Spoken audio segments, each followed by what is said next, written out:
بسم اللہ الرحمن الرحیم۔ شروع اللہ کے نام سے جو بڑا مہربان اور نہایت رحم کرنے والا ہے۔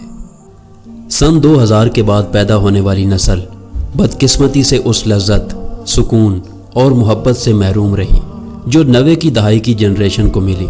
ہم نے زندگی کے اصل رنگ اپنی آخری ہچکیاں لیتے ہوئے دیکھے اور انہیں الوداع کیا۔ ہم نے مٹی کے چولہوں پر کڑتی ہوئی چائے کا بہترین ذائقہ لیا اور مٹی کے برتنوں میں بنتے سالنوں کی مہک سے خود کو لطف اندوز کیا۔ ہم نے اسکول ڈیسک یا بینچ پر بیٹھ کر ساتھ والے بینچ پر اپنا بستر رکھ کر کہا کہ یہ جگہ میرے دوست کی ہے، یہاں وہ بیٹھے گا۔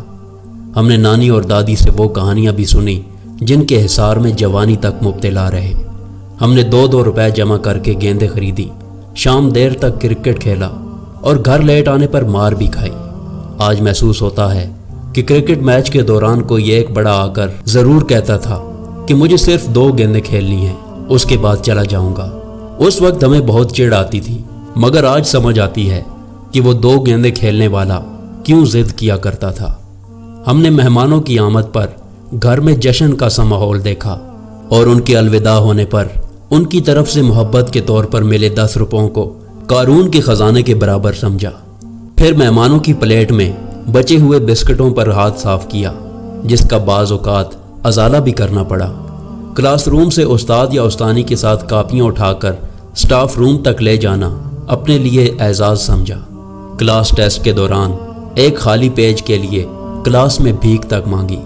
کبھی کبھار کسی کی کاپی ہاتھ لگی تو 3-4 دن کے ٹیسٹوں کے لیے پیج نکال کر جیب میں ڈال لیے۔ ہم نے پڑوس کے گھروں میں سالن دیتے اور لیتے دیکھا۔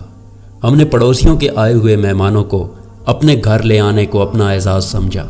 ہم نے صبح سکول جانے سے پہلے مستنصر حسین تارڑ کا پروگرام دیکھا، جس میں کارٹون ختم ہوتے ہی سکول کی طرف دوڑ لگانی۔ ہم نے 50-50، آغوش، جانگلوس، سورج کے ساتھ ساتھ اندھیرا اجالا، بادب با ملاحظہ ہوشیار، اینک والا جن، دھواں، گیسٹ ہاؤس وغیرہ جیسے نایاب ڈرامے دیکھے۔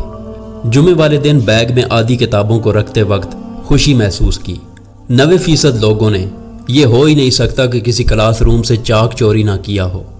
یہ ہو ہی نہیں سکتا کہ گھر جاتے راستے میں آنے والے کسی پھلدار پودے پر پتھر مار کر پھل نہ کھائے ہوں۔ یہ الگ بات تھی کہ اکثر اوقات پھلوں کے ساتھ مالکان کی طرف سے بہت کچھ سننے کو ملا، مگر ہم نے پرواہ نہیں کی اور درگزر فرمایا، اور دوسرے دن پھر وہی روایت جاری رکھی۔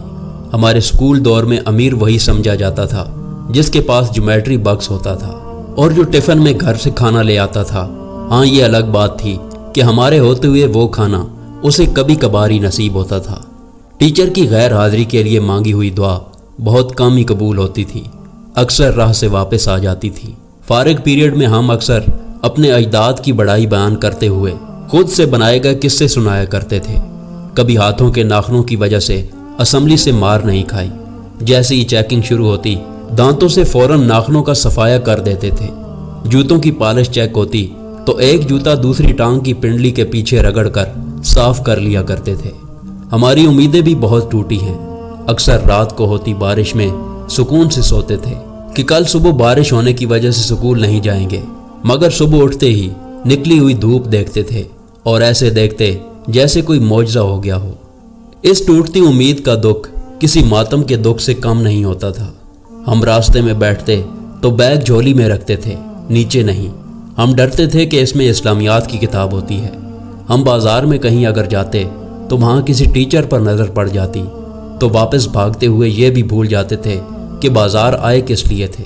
ہم نے گرمیوں کی دوپہر میں نیند نہ آنے کے باوجود بھی مجبوراً سونے کی ایکٹنگ کی، جو کسی بڑی اذیت سے کم نہیں ہوتی تھی۔ ہم نے احترام دیکھا، خلوص، محبت، بھائی چارہ اور ہمدردی دیکھی۔ ہم نے لوگوں کے ساتھ دعوے اور رشتوں کی اصل مٹھاس دیکھی۔ گلاب لمحوں کے محفل پر کھیلتے بچپن، پلٹ کے آ میں تجھ سے شرارتیں مانگوں۔ ویڈیو پسند آئے تو اس کو لائک کریں اور ہمارے چینل کو سبسکرائب کریں۔ شکریہ۔